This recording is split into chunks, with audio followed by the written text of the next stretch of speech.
Hello बच्चा लोग, welcome to your class Trishul academy. तो स्टूडेंट्स, आज हम स्टार्ट करेंगे 11th bio chapter number 7 structure organisation in animals. तो स्टूडेंट्स, बड़ा इंपॉर्टेंट चैप्टर है। तो इस चैप्टर को हम करीब करीब 3 से 4 पार्ट में कंप्लीट करेंगे। तो चलिए विदाउट वेस्टिंग अवर टाइम हम स्टार्ट करते हैं। देखो, जो प्रीवियस चैप्टर्स थे उसमें आपने पढ़ा होगा कि जो आपके लार्ज ऑर्गेनिजम्स, मतलब लार्ज वैरायटी ऑफ ऑर्गेनिजम्स आपके सराउंडिंग में पाए जाते हैं, वो मल्टी सेलुलर भी हो सकते हैं, यूनिसेलुलर भी हो सकते हैं। और अपन किसकी बात कर रहे हैं? एनिमल किंगडम की बात कर रहे हैं। तो एनिमल किंगडम में कई सारे वैरायटी ऑफ ऑर्गेनिजम्स होंगे, वो यूनिसेलुलर भी हो सकते हैं और मल्टी सेलुलर भी हो सकते हैं। यूनिसेलुलर ऑर्गेनिजम्स की अगर अपन बात करें तो जितने भी उनके जो फंक्शंस रहते हैं, जैसे कि डाइजेशन है, रेस्पिरेशन है, रिप्रोडक्शन है, तो वो सब किसके थ्रू परफॉर्म होते हैं? सिंगल सेल के थ्रू परफॉर्म होते हैं। और कॉम्प्लेक्स बॉडी ऑर्गेनिजम्स की अगर अपन बात करें, हाँ, जैसे मल्टी सेलुलर ऑर्गेनिजम्स जो रहते हैं, तो उनके अंदर सारे जो बेसिक फंक्शंस रहते हैं वो कैरीड आउट होते हैं किसके थ्रू? जो डिफरेंट सेल्स रहते हैं, हाँ, उनके थ्रू। मतलब ग्रुप ऑफ सेल जो रहेंगे वो एक ऑर्गेनाइज्ड मैनर में क्या करेंगे? अपना फंक्शन परफॉर्म करेंगे। और वो सारी प्रोसेस जो एक यूनिसेलुलर ऑर्गेनिजम्स के अंदर एक सिंगल सेल के थ्रू हो रही है, मतलब डाइजेशन, रेस्पिरेशन, रिप्रोडक्शन और ऐसी कई सारी प्रोसेसेस, वो अब ग्रुप ऑफ सेल्स करेंगे। ठीक है। और इन ग्रुप ऑफ सेल को हम आगे जाके क्या बोलेंगे? टिश्यू बोलेंगे। तो अगर हम सिंपल ऑर्गेनिजम्स की अगर बात करें, जैसे कि हाइड्रा, तो हाइड्रा के अंदर डिफरेंट टाइप ऑफ सेल्स होते हैं और ये नंबर ऑफ सेल्स जो रहते हैं वो थाउजेंड्स में हो सकते हैं, मतलब हज़ारों की संख्या में वो हो सकते हैं। और ह्यूमन बॉडी की अगर अपन बात करें, जो कि एक कॉम्प्लेक्स ऑर्गेनिजम्स है, तो उसके अंदर बिलियन ऑफ जो सेल्स हैं वो होंगे। और ये बिलियंस ऑफ सेल एक साथ फंक्शन करेंगे, वेरियस फंक्शंस करेंगे। ठीक है। अब ये जो सेल्स रहते हैं, तो क्या बोल रहे हैं कि how do this cell in body work together? किस तरह से ये जितने भी सेल्स रहते हैं वो वर्क करते हैं। तो देखिए, ये जितने भी सेल्स रहते हैं वो जॉइंट होते हैं, और जॉइंट होकर क्या करते हैं?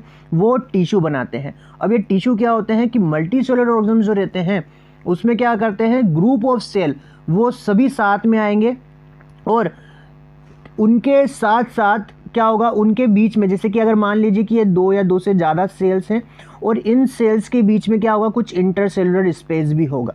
इनके बीच में क्या होगा? इंटरसेलुलर स्पेस भी होगा। तो ग्रुप ऑफ सेल पास में आए और उनके जो इंटरसेलुलर स्पेस है उसके साथ, हाँ, मतलब यहाँ पे ये सेल भी वर्क कर रहे हैं और इनका जो इंटरसेलुलर स्पेस है वो भी इनके साथ ही इन्वॉल्व है कुछ फंक्शन करने के लिए। तो वो एक स्पेसिफिक फंक्शन क्या करेंगे? परफॉर्म करेंगे। जैसे कि रेस्पिरेशन हुआ या डाइजेशन हुआ, तो एक पर्टिकुलर या एक स्पेसिफिक फंक्शन जो रहेगा वो परफॉर्म करेगा। और इसको हम क्या बोल रहे हैं? इस तरह के जो आपका जो ऑर्गेनाइजेशन है उसको हम क्या बोल रहे हैं? टिश्यू बोल रहे हैं। ठीक। तो टिश्यू क्या है? ग्रुप ऑफ सेल है जिसमें उनका इंटरसेलुलर स्पेस भी क्या होता है? इन्वॉल्व होता है कोई स्पेसिफिक फंक्शन परफॉर्म करने के लिए, और इसी ऑर्गेनाइजेशन को हमने क्या बोल दिया है? टिश्यू बोल दिया है। देन अगर हम देखें तो आपके जितने भी कॉम्प्लेक्स ऑर्गेनिजम्स रहते हैं उनके अंदर 4 बेसिक टाइप के टिश्यू होते हैं, जो कि हम आगे पढ़ेंगे। ठीक है। तो यहाँ पे कितने टाइप के आपके टिश्यूज़ होते हैं? 4 टाइप के टिश्यू होते हैं जो हम आगे पढ़ेंगे। और ये जो टिश्यू रहते हैं वो ऑर्गेनाइज होते हैं एक स्पेसिफिक प्रोपोर्शन में और एक पैटर्न में। ठीक है, किसी भी लिविंग ऑर्गेनिज्म से। और क्या बनाएंगे? अब ये जब टिश्यू जो रहेंगे, हाँ, टिश्यू किससे बने? सेल से बने।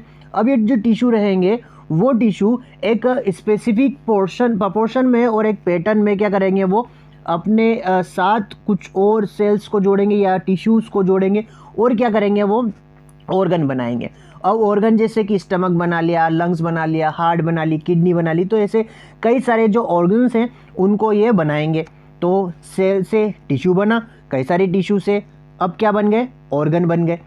अब ये जो ऑर्गन्स है वो कई सारे पास में आएंगे, मतलब वो एक कॉमन फीचर, मतलब कि जैसे कि अगर हम डाइजेस्टिव सिस्टम देखें तो डाइजेस्टिव सिस्टम में कई सारे ऑर्गन्स हैं, जैसे कि आपका माउथ है, फिर इसोफेगस है, स्टमक है, स्मॉल इंटेस्टाइन, लार्ज इंटेस्टाइन है, एनएस। तो ये सब क्या है? वेरियस टाइप ऑफ ऑर्गन्स हैं, और ये ऑर्गन्स अब क्या कर रहे हैं? ये अब कॉमन फंक्शंस कर रहे हैं। ठीक है। और कॉमन फंक्शन कर रहे हैं किसके थ्रू? या तो वो फिजिकली कर लेंगे या केमिकली इंटरेक्शन के थ्रू कर लेंगे। और क्या बनाएंगे? वो अब ऑर्गन सिस्टम बना लिया, जैसे कि डाइजेस्टिव सिस्टम, रेस्पिरेटरी सिस्टम, हाँ, रिप्रोडक्टिव सिस्टम। तो ये सारे सिस्टम उन्होंने बनाए। ठीक है। अब ये जो सेल है, टिश्यू है, ऑर्गन्स है और ऑर्गन सिस्टम है, ये सभी क्या करेंगे, ये सभी अपने वर्क को स्प्लिट कर देंगे, ये अपने वर्क को क्या कर लेंगे, बांट लेंगे। और ये क्या कर रहे हैं, यहाँ पे डिवीज़न कर रहे हैं लेबर का, मतलब कि अपना अपना काम स्वयं करो। मैंने ये काम रख लिया, आपने ये काम रख लिया, तो सभी ने क्या करा, अपना अपना काम बांट लिया। तो ये क्या होगा, डिवीज़न ऑफ लेबर हो गया। और कंट्रीब्यूट करेंगे किसके लिए, जो आपकी बॉडी है उसके सर्वाइवल के लिए। ठीक है, तो इस तरह से आपके बॉडी के अंदर क्या होता है, एक ऑर्गेनाइजेशन होता है, हाँ, जिसको हम डिवीज़न ऑफ लेबर भी बोल सकते हैं। और अब सेल से लेकर तो पूरी बॉडी है वो कैसे बनी, वो आपको पता चल गया। देन हम आगे बात करते हैं एनिमल टिश्यू की। हम अभी थोड़ी देर पहले देख चुके हैं कि आपके एनिमल के अंदर कितने आपके टिश्यू होंगे, 4 तरह के टिश्यू होंगे। तो क्या बोल रहे हैं कि आपके जो सेल का स्ट्रक्चर रहता है वो वेरी हो सकता है अकॉर्डिंग टू देयर फंक्शन। उनके फंक्शन के हिसाब से उनका जो स्ट्रक्चर है, किसका स्ट्रक्चर, सेल का स्ट्रक्चर वेरी कर सकता है। और टिश्यू की अगर अपन बात करें तो टिश्यू जो रहते हैं वो डिफरेंट टाइप में हमने क्लासीफाई करा है। जनरली कितने 4 टाइप्स में आपके जो टिश्यू है उसको, एनिमल टिश्यू को डिवाइड किया गया है। सबसे पहला है एपिथेलियल टिश्यू, फिर कनेक्टिव टिश्यू, मस्कुलर टिश्यू और न्यूरल टिश्यू। तो ये आपके कितने टाइप्स के, 4 टाइप्स के आपके टिश्यू है। अब इसमें सबसे पहले हम बात करते हैं किसकी, एपिथेलियल टिश्यू की। तो एपिथेलियल टिश्यू को हम अगर कॉमनली अगर बोलें तो उसको एपिथेलियम भी बोलते हैं, और अगर प्यूरर फॉर्म में बोलें तो एपिथेलिया बोलेंगे। ये जो टिश्यू रहता है उसकी एक फ्री सरफेस होती है। एक फ्री सरफेस होगी मतलब कि क्या, कि जैसे कि आपकी स्किन है, ठीक है, तो स्किन किसके कांटेक्ट में रहेगी, आपके एनवायरनमेंट के कांटेक्ट में रहेगी। ठीक है, तो यहाँ पे ये वाली जो सरफेस है, इसकी ऊपर वाली सरफेस वो क्या है, फ्री है। वैसे ही आपके अगर कुछ और बॉडी, जैसे कि अगर हम अगर देखें कि इसके जो फेस रहता है, बॉडी फ्लूइड, या फिर जो आउटसाइड का जो एनवायरनमेंट रहेगा उससे क्या रहेगा, उससे ये एक तरह से बोल सकते हैं कि ओपन रहेगा। ठीक है, और ये क्या करता है, ये प्रोवाइड करता है किसको, जो आपकी बॉडी पार्ट्स हैं, हाँ, कुछ सब बॉडी पार्ट जो हैं उसकी लाइनिंग का फॉर्मेशन करेगा या उसको कवर करने का ये अपनी प्रोसेस जो है या अपनी जो फंक्शन है वो परफॉर्म करेगा। तो इसका फंक्शन क्या है कि ये इसका फंक्शन है कवर करना, ठीक है, और लाइनिंग्स बनाना, कई सारे जो आपके बॉडी पार्ट्स है उसकी लाइनिंग्स बनाना। तो इसकी फ्री सरफेस रहती है और ये क्या करता है, ये कवर या लाइनिंग्स वगैरह बनाता है। ठीक है, देन सेल जो रहता है वो कॉम्प्लेक्सली पैक्ड रहता है, मतलब कि इनके अंदर इंटरसेलुलर स्पेस जो रहती है या इंटरसेलुलर मैट्रिक्स जो रहती है वो बहुत कम होती है। ठीक है, जैसे कि यहाँ पे जैसे 2 सेल हैं, तो इन 2 सेल्स में या फिर ये ऐसे सेल्स में यहाँ पे जो इंटरसेलुलर स्पेस है, ये इंटरसेलुलर स्पेस जो रहेगी वो बहुत कम रहेगी, इंटरसेलुलर मैट्रिक्स जो रहेगा वो बहुत कम रहेगा। और क्या बोल रहे हैं कि यहाँ पे जो एपिथेलियल टिश्यू जो रहते हैं, एपिथेलियल टिश्यू को हम 2 तरह से डिवाइड करते हैं। एक होता है सिंपल एपिथेलियल टिश्यू और एक होता है compound epithelial tissue. Simple epithelial tissue जो रहता है वो सिंगल लेयर का होता है, मतलब सिर्फ एक सिंगल लेयर रहेगी, हाँ, और इसका फंक्शन क्या रहेगा, लाइनिंग फॉर बॉडी कैविटी, कि जो आपकी जो बॉडी कैविटी रहेगी उसकी लाइनिंग्स को बनाने का काम किसका रहेगा, सिंपल एपिथेलियल टिश्यू का रहेगा। डक्ट जो रहेगी उसको उसकी लाइनिंग बनाने का काम किसका रहेगा, आपके सिंपल एपिथेलियल टिश्यू का रहेगा। फिर जो ट्यूब्स रहती है उसको भी आपके जो सिंपल एपिथेलियल टिश्यू है उसकी लाइनिंग कौन बनाएगा, सिंपल एपिथेलियल टिश्यू बनाएगा। और कंपाउंड एपिथेलियल टिश्यूज़ की अगर अपन बात करें तो ये 2 और मोर लेयर का होता है और ये प्रोटेक्टिव फंक्शन परफॉर्म करता है। ठीक है, मतलब क्या करेगा कि ये किसी के ऊपर भी रहेगा तो ये मल्टी लेयर में रहेगा, और मल्टी लेयर का अगर होगा तो ऐसी कंडीशन में ये क्या कर रहा है, ये प्रोटेक्टिव लेयर कर रहा है। मतलब आपका कंपाउंड एपिथेलियल टिश्यू जो होते हैं वो मल्टी लेयर के इसलिए होते हैं ताकि वो किसी भी ऑर्गन को क्या कर सके, प्रोटेक्ट कर सके। ठीक है, तो ये कंपाउंड एपिथेलियल मल्टी लेयर के होते हैं और सिंपल एपिथेलियल जो रहते हैं वो सिंगल लेयर के होते हैं। अब अगर हम structure modification of the cell, हाँ, किसके बेसिस पे, जो स्ट्रक्चर मॉडिफिकेशन है सेल के उसके हिसाब से देखें तो जो सिंपल एपिथेलियल टिश्यू है उसको हम फर्दर क्लासीफाई कर सकते हैं या डिवाइड कर सकते हैं किसके हिसाब से, स्क्वैमस, क्यूबॉइडल और कोलमनर। ठीक है, तो स्क्वैमस, क्यूबॉइडल और एपिथेलियम की अगर अपन बात करें तो देखिए यहाँ पे अगर हम देख रहे हैं ये क्या है, अपना स्क्वैमस है, ये अपना क्या है, क्यूबोइडल। अब देखो स्क्वायमस जो रहता है ना जनरली सिंगल लेयर का अपन को दिखेगा, ये वैसे आपके सिंपल इपिथेलियल जो है वो सभी सिंगल लेयर के हैं, लेकिन इसमें यहाँ पे फ़र्क क्या दिख रहा है कि अगर अपन फ्लैटेंड में देखें, मतलब स्क्वायमस में अगर अपन देखें तो यहाँ पे बहुत पतली लेयर रहती है, ठीक है, छोटे छोटे इनकी सेल्स रहते हैं और बहुत छोटे रहते हैं, डिफ्यूज़न का ये फंक्शन करते हैं, ठीक है, डिफ्यूज़न में काम आते हैं ये। अब देखो फिर उसके बाद अगर अपन क्यूबोइडल की बात करें तो देखो ये क्यूब जैसे स्ट्रक्चर के आपको यहाँ पे दिखाई देंगे, और अगर अपन कॉलमनर की बात करें तो देखो ये कॉलम जैसे यहाँ पे ऐसे जमे हुए हैं। तो ये जो सेल्स हैं इनके बारे में हम पढ़ेंगे। तो सबसे पहले अपन बात करते हैं किसकी, सबसे पहले बात करते हैं हम स्क्वायमस इपिथेलियल की। तो ये क्या होते हैं, सिंगल थिन लेयर होते हैं, ठीक है, फ्लैटेंड होते हैं, मतलब चपटे होते हैं, और इनकी क्या हो सकती है, इरेगुलर बाउंड्रीज हो सकती है, मतलब जो बाउंड्री रहेगी इनका जो शेप रहेगा वो इरेगुलर हो सकता है। और they found in the wall of blood vessels. अब कहाँ पे होते हैं ये, जो ब्लड वेसल्स रहते हैं वहाँ पे पाए जाएंगे। एयर से मतलब जैसे कि लंग्स के अंदर एल्विलाई होता है तो उसके अंदर ये हो सकते हैं। फिर इनका फंक्शन क्या है, डिफ्यूज़न। अभी मैंने आपको बताया था कि ये डिफ्यूज़न का फंक्शन करेंगे, तो ये डिफ्यूज़न में इन्वॉल्व रहते हैं। कौन, जो आपके सिंपल स्क्वायमस टिश्यू जो है, इपिथेलियम टिश्यू जो है वो किस में आपके इन्वॉल्व रहेंगे, डिफ्यूज़न में इन्वॉल्व रहेंगे, ठीक है। और क्यूबोइडल इपिथेलियम टिश्यू की अगर बात करें तो क्यूबोइडल इपिथेलियम टिश्यू जो है वो भी सिंगल लेयर का ही होता है और क्यूब लाइक सेल रहता है ये। और कॉमनली ये कहाँ पे पाया जाता है, जो आपकी डक्ट रहती है, जो ग्लैंड की जो डक्ट रहती है, ट्यूब रहती है, तो वहाँ पे होता है। और जो ट्यूबुलर पार्ट रहता है नेफ्रॉन का, नेफ्रॉन कहाँ पे होता है, किडनी में होता है। किडनी के अंदर जो नेफ्रॉन है, ये nephron structure and function unit रहती है किसकी, किडनी की, ठीक है। तो ये किडनी की जो ट्यूबुलर पार्ट रहता है, उस ट्यूबुलर पार्ट को बनाने का काम कौन करता है, क्यूबोइडल इपिथेलियल टिश्यू करता है, ठीक है ना, उसका ट्यूबुलर पार्ट। देन इसका जो मेन फंक्शन है वो क्या है आपका, सिक्रीजन और एब्जॉर्प्शन। किसकी बात कर रहे हैं, क्यूबोइडल इपिथेलियल टिश्यू की बात कर रहे हैं। तो उसका मेन फंक्शन क्या होगा आपका, सिक्रीजन का और एब्जॉर्प्शन का। वहीं अगर स्क्वायमस आपका इपिथेलियम जो था उसका क्या था, डिफ्यूजन था, ये याद रखिएगा। देन इपिथेलियम जो रहता है वो proximal convoluted tubule PCT for of nephron. अब देखो नेफ्रॉन जो रहता है, नेफ्रॉन के अंदर प्रोक्सिमल कॉन्वोल्यूटेड ट्यूब्यूल जो रहता है किडनी के अंदर, उसमें क्या होती है, माइक्रोविलाई होती है। माइक्रोविलाई मतलब कि आपके जो इपिथेलियल टिश्यू रहेंगे, क्यूबोइडल इपिथेलियम टिश्यू जो रहेंगे, उसके ऊपर क्या हो सकते हैं, ऐसे हेयर लाइक स्ट्रक्चर हो सकते हैं छोटे छोटे, तो ये वो माइक्रोविलाई है, बहुत बारीक बारीक होते हैं, तो वो माइक्रोविलाई है।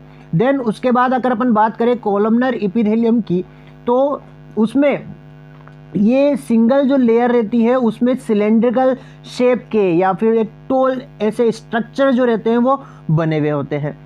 और यहाँ पे जो न्यूक्लियाई होता है वो कहाँ पे लोकेटेड रहता है, बेस में, मतलब जो न्यूक्लियस रहेगा वो ऐसे बेस में रहेगा, ठीक है। और इनकी जो फ्री सरफेस रहती है उसके ऊपर भी क्या हो सकते हैं, माइक्रोविलाई, मतलब ये इनकी जो फ्री सरफेस है यहाँ पे इनके माइक्रोविलाई हो सकते हैं।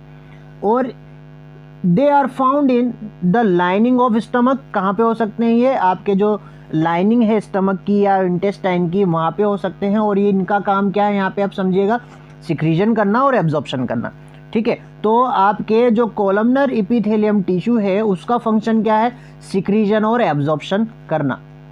अगर कॉलमनर और क्यूबोइडल सेल जो है, कॉलमनर, ठीक है, और क्यूबोइडल ये, ठीक है, तो कॉलमनर इपिथेलियम की बात कर रहे हैं और आपके क्यूबोइडल इपिथेलियम की बात करें, ठीक है। तो क्यूबोइडल और कॉलमनर इपिथेलियम जो रहता है, अगर उसमें क्या हो, सीलिया हो, सीलिया वही आपके यहाँ पे अगर हम ऊपर देखें तो देखिए यहाँ पे ये सिलिएटेड स्ट्रक्चर, ये सीलिया है, ठीक है। ये क्या करता है, ये जो आपके पार्टिकल्स रहते हैं उसको मूव करने का काम कर सकते हैं, ठीक है। तो यहाँ पे क्या बोल रहे हैं कि अगर कॉलमनर हुआ या क्यूबोइडल हुआ तो उसमें सीलिया हो सकता है, और कहाँ पे उनकी जो फ्री सरफेस हो सकती है वहाँ पे, और इसीलिए इनको क्या बोलते हैं, सिलिएटेड इपिथेलियम बोलते हैं, ठीक है। तो कॉलमनर हुआ या क्यूबोइडल हुआ, अगर उसके ऊपर सीलिया होगा तो वो सिलिएटेड इपिथेलियम हो जाएगा। और इनका फंक्शन क्या है, पार्टिकल्स को मूव करवाना। भी बताया था कि पार्टिकल्स को ये मूव करवाते हैं या फिर अगर हम देखें म्यूकस को ये मूव करवाएंगे, और वो भी कहाँ पे, एक स्पेसिफिक डायरेक्शन में ओवर द एपिथेलियम। देन यहाँ पे अगर अपन आगे देखें, ये जो रहते हैं वो कहाँ पे प्रेजेंट रहते हैं, किसकी, मतलब सिलिएटेड एपिथेलियम की बात करें तो सिलिएटेड एपिथेलियम जो रहते हैं वो कहाँ पे, they are mainly present in the inner surface of hollow organ, मतलब जो होलो ऑर्गन रहेगा वहाँ पे ये प्रेजेंट हो सकते हैं, जैसे कि ब्रोंकियोल्स है, फिर उसके बाद फेलोपियन ट्यूब है, ठीक है, तो ये वहाँ पे प्रेजेंट हो सकता है। अब हम बात कर रहे हैं कोलमनर और क्यूबिडल एपिथेलियल टिश्यू जो है उनके अंदर क्या होता है, उनके अंदर सिक्रीजन भी होता है कई बार, ठीक है, तो ये इनके अंदर क्या हो जाता है, स्पेशलाइजेशन या फिर मॉडिफिकेशन हो जाता है। तो अगर वो कोलमनर या क्यूबिडल सेल अगर सिक्रीजन कर रहे हैं तो ऐसे आपके टिश्यू को क्या बोलेंगे हम गेंडुलर एपिथेलियम बोलेंगे। ये गेंडुलर एपिथेलियम जो रहता है उनके अंदर से क्या हो रहा है, अब सिक्रीजन होगा, और हम इनको क्या कर सकते हैं, यूनिसेल्युलर और मल्टी सेल्युलर के हिसाब से क्या कर सकते हैं, डिफरेंशिएट कर सकते हैं। अगर यूनिसेल्युलर हैं तो उसमें क्या होगा, आपके जो गेंडुलर सेल रहेंगे वो आइसोलेटेड होंगे, जैसे कि हम यहाँ पे देखते हैं, यहाँ पे क्या है, यहाँ पे आपके देखो ये आपके गेंडुलर सेल है, ठीक है, और कैसे हैं, ये आइसोलेटेड है, ठीक है ना। यहाँ पे देखो अगर इधर की साइड अगर अपन देखेंगे तो ये आइसोलेटेड नहीं है, कई सारे आपके यहाँ पे देखिए ग्लैंड्स है, ये कई सारी ग्लैंड्स है, और ये कई सारी ग्लैंड जो रहेंगी अपना सिक्रीजन एक पर्टिकुलर जगह पे देंगे, और फिर उसके बाद ये सिक्रीजन यहाँ से होगा, सिक्रीजन जो रहेगा वो यहाँ से होगा। लेकिन यहाँ पे ये आपके एपिथेलियल टिश्यू है, और ये एपिथेलियल आपके जो सेल हैं एपिथेलियल सेल से यहाँ पे आपकी एक आइसोलेटेड ग्लैंड जो है वो पहले से है, और ये आइसोलेटेड ग्लैंड जो रहेगी वो अपना सिक्रीजन अकेले कर लेगी, तो ये आइसोलेटेड है, ठीक है। तो अगर यूनिसेल्युलर अगर होंगे तो यूनिसेल्युलर में आइसोलेटेड ग्लैंड रहती है, जैसे कि ग्लोबलेट सेल, ये आपकी ग्लोबलेट सेल है, तो ये ग्लोबलेट सेल जो रहेगी वो कहाँ पे होती है, एलिमेंट्री कैनाल में होती है, जो सिक्रीजन किसका करती है, म्यूसिन या म्यूकस का सिक्रीजन करती है। देन अगर हम मल्टी सेल्युलर की अगर अपन बात करें तो मल्टी सेल्युलर में क्या होता है, जो क्लस्टर ऑफ सेल, देखिए यहाँ पे आपके क्लस्टर ऑफ सेल जो हैं वो इन्वॉल्व हैं यहाँ पे, और ये क्लस्टर ऑफ सेल जो रहेंगे वो सिक्रीजन करेंगे, ठीक है। तो ये किस में होता है, ये स्लाइवरी ग्लैंड के अंदर होता है, ये स्लाइवरी ग्लैंड जो है वो इसका एग्जाम्पल है।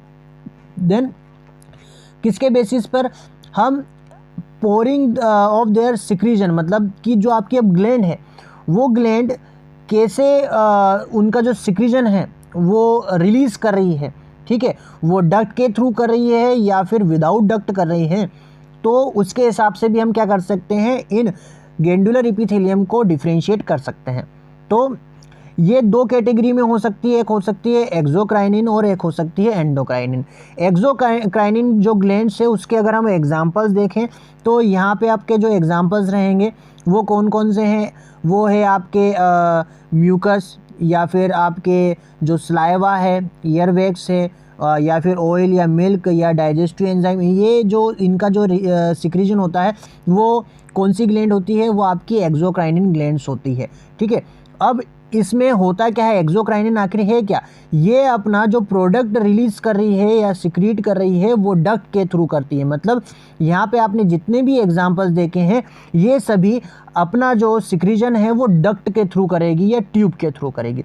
वहीं अगर अपन अपोजिट डायरेक्शन में देखें कि आपकी जो एंडोक्राइनिन ग्लैंड्स है वो डायरेक्ट क्या करेगी, जो ब्लड रहेगा या फ्लूइड रहेगा उसमें अपना सिक्रीजन क्या करेगी, छोड़ देगी, रिलीज़ कर देगी, ठीक है। तो ये क्या रिलीज़ करते हैं, ये जनरली आपके जितने भी हार्मोन्स रहते हैं वो कौन सी ग्लैंड्स रहती है, वो आपकी एंडोक्राइनिन ग्लैंड्स रहेगी। जितने भी हार्मोन्स रहते हैं वो रिलीज जो होते हैं वो एंडोक्राइनिन ग्लैंड्स के थ्रू होते हैं, ठीक है।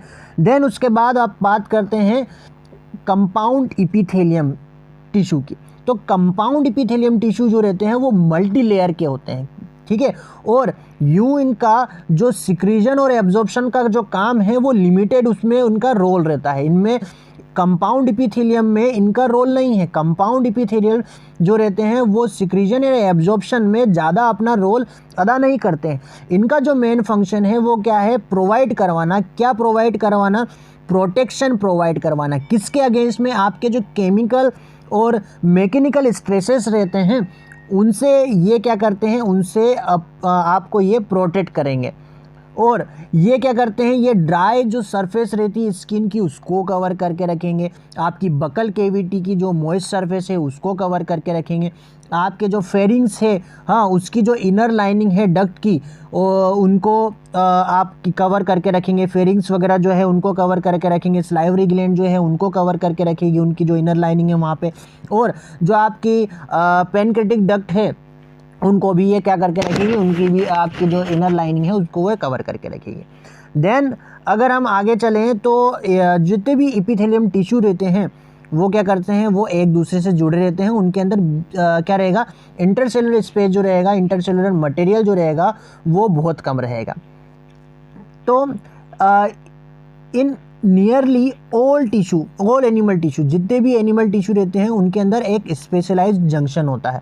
जंक्शन क्या होता है, जैसे कि आप कहीं पे भी जाओगे ना, जैसे कि कोई भी शहर में जाओगे तो आपको अलग अलग जंक्शन मिलते हैं, ठीक है। रेलवे स्टेशन में आप देखा होगा कि आप रेलवे स्टेशन जाते हो तो जंक्शन रहता है। अब वो जंक्शन क्या होते हैं, उस पर्टिकुलर जगह से कई सारी जगह हैं वो मिल सकती है, ठीक है। तो जंक्शन एक ऐसी जगह को कहा जाता है जहाँ से एक ही पॉइंट से कई सारी जगह जो हैं उनको जाने का रास्ता मिल जाए, ठीक है, या कई सारी जगह जो है या कई सारी जो एरिया है उस जगह पे आकर जॉइंट हो सकते हैं, ठीक है।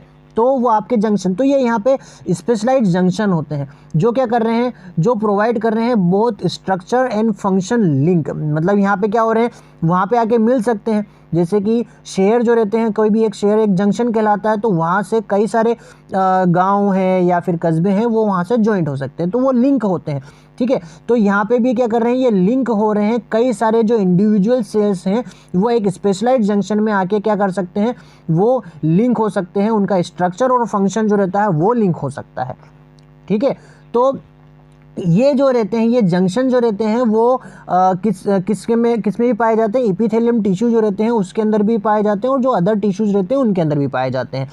और ये जो जंक्शंस हैं, हाँ, ये जो स्पेशलाइज्ड जंक्शन है उसको हम क्या कर सकते हैं, उनको हम डिफ्रेंशिएट कर सकते हैं, उनको हम क्लासीफाई कर सकते हैं 3 जंक्शंस में। एक होता है टाइट जंक्शन, एक होता है एडहरिंग जंक्शन, और तीसरा होता है आपका गैप जंक्शन। तो एडहरिंग जंक्शन जो रहता है वो क्या करता है, help to stop substance from linking across a tissue, ठीक है। तो यहाँ पे इसका फंक्शन क्या है कि ये सब्सटेंस को क्या कर देगा, स्टॉप कर देगा, ठीक है, जो टिश्यूज रहेंगे ना उनसे। देन एडहरिंग जंक्शन की अगर अपन बात करें तो एडहरिंग जंक्शन जो रहता है वो एक ऐसा जंक्शन है जिसमें इसका जो मेन फंक्शन है वो है सीमेंटिंग का, ठीक है। ये क्या करता है, जो नेबरिंग सेल जो रहता है, हाँ, जो भी सेल्स रहेंगे उनको ज्वाइंट करने का काम करेगा, सीमेंटिंग का काम करेगा। और गैप जंक्शन जो रहता है वो फैसिलिटेट करता है, मतलब प्रभावित करता है सेल को कम्युनिकेट करने के लिए, ठीक है। तो ये कम्युनिकेशन का काम करता है कि एक जो सेल रहेगा वो दूसरे सेल से कनेक्ट कर ले, उसके जो साइटोप्लाज्म है वो भी इसके अंदर क्या होगा, इन्वॉल्व होगा। तो ये क्या कर रहा है, ये आपके जो सेल्स रहेंगे उनको कम्युनिकेट करने का काम करेगा हर एक सेल को, बाय कनेक्टिंग द साइटोप्लाज्म। कैसे करेगा, साइटोप्लाज्म जो रहेगा उसको कनेक्ट, उसके थ्रू ये क्या करेगा, ये अपना जो कनेक्शन है वो ज्वाइन करके रखेगा, और उसमें आपके जो सेल्स रहेंगे वो क्या कर सकते हैं, वो रैपिड ट्रांसफ़र कर सकते हैं आयन का, स्मॉल मॉलिक्यूल्स का, और अदर जो बिग मॉलिक्यूल्स हैं वो भी इसी जो गैप जंक्शन है उसके थ्रू क्या होगा, उसके थ्रू यहाँ पे वो ट्रांसफ़र हो पाएगा। तो स्टूडेंट्स, आज के हमारे इस लेक्चर में सिर्फ इतना ही।